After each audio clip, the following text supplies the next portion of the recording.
माधव पहल एकेडमी में आपका दीपक सर आप सबके बीच में। चलिए अब हम लोग यहाँ पे अभी इकोनॉमिक सर्वे का लेक्चर नंबर 3 देख रहे हैं। इस लेक्चर नंबर 3 में मैं आपको कुछ अब महत्वपूर्ण आंकड़े बताऊंगा। जैसे कि मैंने आपको कहा था प्रति व्यक्ति आय कितना है, आप लोग पढ़े होंगे पहले क्लास को तो याद होगा 1,47,000 कितना 361। तो इसी तरीके से आपको क्या करें, चीज़ों को रिविज़न करना है। जब आप रिविज़न करोगे ना चीज़ें आपसे बनने चालू हो जाएगी। अब मैं आपको पूछ रहा हूँ कि इस जगह पे लेक्चर नंबर 3 में क्या चीज़ बताने वाला हूँ, समझना बात को। तो मैं आपसे ये पूछना चाहता हूँ क्या आपने पिछले क्लास को रिवीजन किया? रिवीजन किया तो अच्छी बात है, क्योंकि अभी जो चीज़ें बताऊँगा वो रिवीजन पे बेस होगा। और दूसरा चीज़, थोड़ा सा रिवीजन करोगे तो उसका फ़ायदा ये होता है कि एग्ज़ाम में डाटा आता है तो वो बन जाता है। ठीक, अभी आप कुछ नया डाटा पढ़ो बेटा, कुछ नया डाटा तुमने पढ़ा काबर के एग्ज़ाम जब आई, परीक्षा में आई, तो मैं तुमसे कोई बहाना नहीं सुनना चाहता हूँ। अगर आप लोगों को कहा जाए कि छत्तीसगढ़ में वर्तमान स्थिति में, वर्तमान 2023-24 में है ना, वर्षा का जो औसत है वो कितना है छत्तीसगढ़ में? किसकी बात कर रहा हूँ? हमारे छत्तीसगढ़ राज्य के बारे में बता रहा हूँ, जिसमें वर्षा का औसत अगर आपसे पूछा जाए तो 4-5 आप ऑप्शन देखते हो और कंफ्यूज हो जाते हो। उसी चीज़ को बचना है, कंफ्यूज नहीं होना है। तो हमारे पास में सरकार ने एक आंकड़ा जारी किया है जिसमें उन्होंने लिखा है कि 1200 से 1500 के बीच में वर्षा का औसत है। अब ये क्या चीज़ है?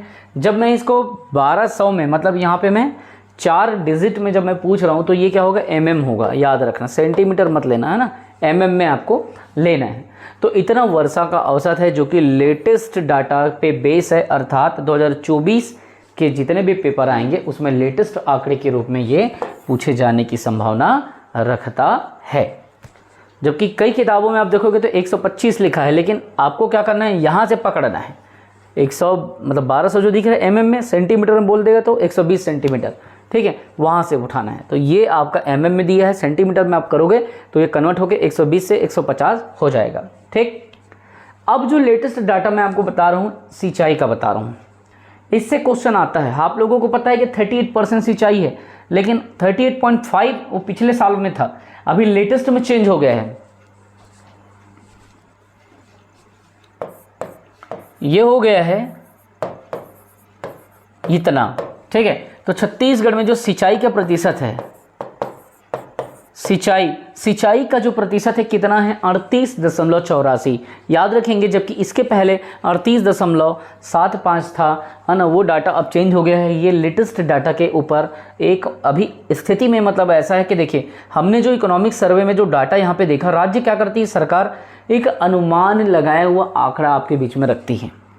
तो इसको आप ये समझ के चलो, फरवरी में सरकार ने इकोनॉमिक सर्वे पेश किया था 2024 में, तो फरवरी के बाद 1 मार्च 2024 से ये डाटा अब लागू हो चुका है। मछली पालन की जब बात आती है तो उससे भी क्वेश्चन आता है इकोनॉमिक सर्वे में, तो आपको बताना पड़ेगा कि मछली पालन में कितना प्रतिशत जल क्षेत्र को कवर करता है, कितना प्रतिशत मछली पालन का काम अपने यहाँ पे हो रहा है। ठीक, तो मछली पालन के लिए 97.24% आपको इसको लेके चलना है। अगर एग्ज़ाम में पूछ दिया जाए कि मछली पालन का आपको प्रतिशत बताएं, तो ये सब इंपॉर्टेंट मेजर डाटा है जो पूछा जाता है। देखिए इकोनॉमिक सर्वे अपने आप में एक बुक है, अपने आप में एक सेगमेंट, एक सब्जेक्ट है, तो अपन उतना ज़्यादा मैं आपका समय बर्बाद नहीं करना चाहता। मैं कुछ ऐसी चीज़ें बताना चाहता हूँ जो आपके एग्ज़ाम के हिसाब से क्या हो, इम्पोर्टेंट हो, और जब एग्ज़ाम में पूछा जाए तब आपसे बनने चाहिए। मेरा एफर्ट देने का मतलब ये नहीं कि केवल मैं आपको टाइम पास कराऊँ, मैं इम्पॉर्टेंट डाटा को बताना चाहता हूँ और आपको एग्ज़ाम में लेके जाना चाहता हूँ। अब मैं आपको now I am going to ask you question about sex ratio. ये बताइए छत्तीसगढ़ में लिंगानुपात कितना है?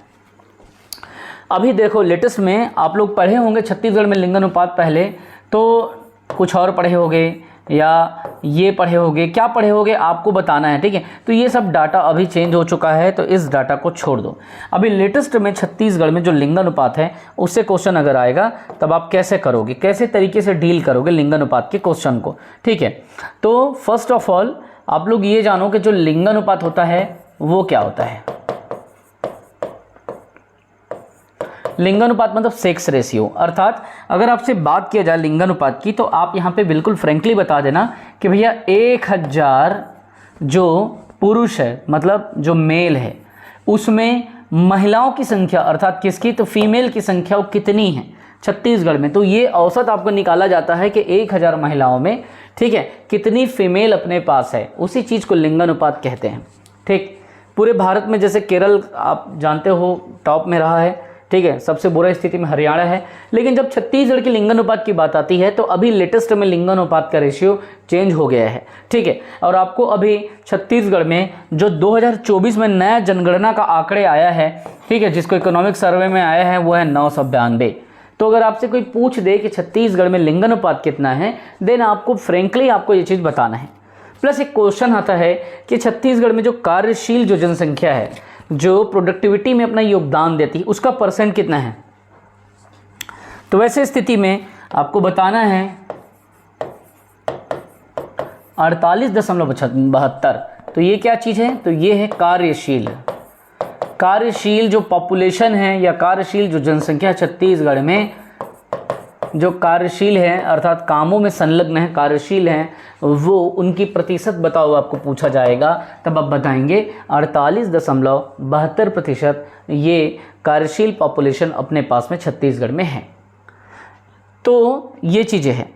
अब जब नया जनगणना का आंकड़े इकोनॉमिक सर्वे में लिंक हो गया, ठीक है, तो जैसे आपने 2011 तक का जनगणना आपने देखा था, अभी 2021 का भी आ गया है, क्योंकि आपको पता है ये +10 होता है, हर 10 साल में इसका डाटा जुड़ते जाता है, ठीक है। तो आपको अच्छा जनगणना के ऊपर जब बात आती है तब आप मुझे बताएंगे कि सबसे पहला जनगणना किसके समय पे हुआ था, ठीक है। पहला क्वेश्चन ये आपसे मैंने किया, भारत में सबसे पहले जनगणना किसके समय पे हुआ था, तो ये क्या हुआ, सर्वप्रथम को क्वेश्चन में हुआ। हालांकि आप सभी जानते हो तो मैं आंसर नहीं बताऊंगा, आप लोग खुद बताओगे, हालांकि मैं बता सकता हूं लेकिन आप लोग बताओगे।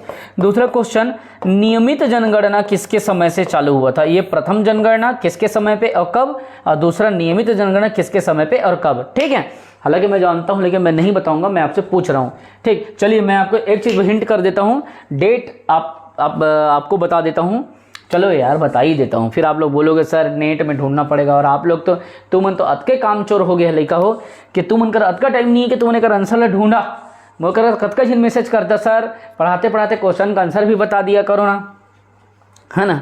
तो सर्वप्रथम 1872 में लॉर्ड मेयो के काल में ये पहला जनगणना हुआ था। उसके बाद नियमित जनगणना 1881 में प्रति 10 वर्ष में ये लॉर्ड रिपन के काल पे हुआ। लेकिन फिर भी तुम लोग अपने तरफ से थोड़ा मेहनत करो और बताओ इसका एग्जैक्ट सही आंसर क्या है। चलो माना कि मैं झूठ बोल दिया या माना कि मैं गलत बता दिया, तो आप लोग थोड़ा सर्च करो और यहाँ पे कमेंट सेक्शन में जाओ, किसमें, कमेंट सेक्शन में उपस्थिति दर्शाओ। तो कार्यशील जनसंख्या हमारे पास में इतनी हो चुकी है।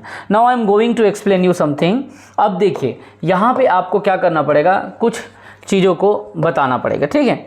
चलिए छत्तीसगढ़ के एक चीज़ को याद रखना, अभी लेटेस्ट में छत्तीसगढ़ में कितनी जनसंख्या है।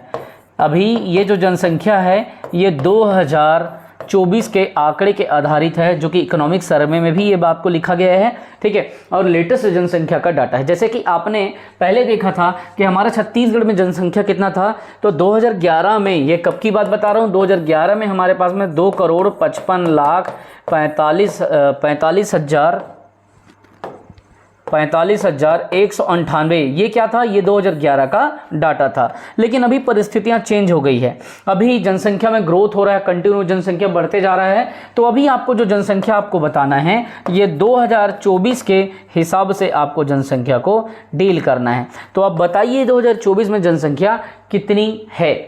अगर आपसे पूछा जाए कि लेटेस्ट जनसंख्या, तब बताना 2011 बोले तब ये बताना 2,55,45,198। ये लेटेस्ट नहीं है, ये 2011 है। और लेटेस्ट कितना हो चुका है, तो अभी बता रहा हूं 3 करोड़ से ऊपर हो गया है। 3,05,24,000 इतना डाटा अभी भाग चुका है जनसंख्या के लेटेस्ट डाटा को।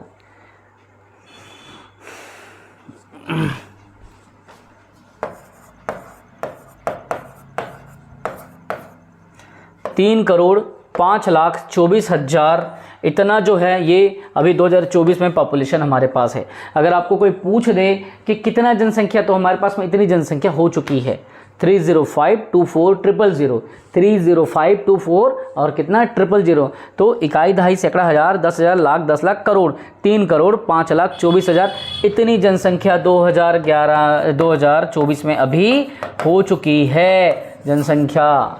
तो ये डाटा आपको क्या करना पड़ेगा, याद करना पड़ेगा।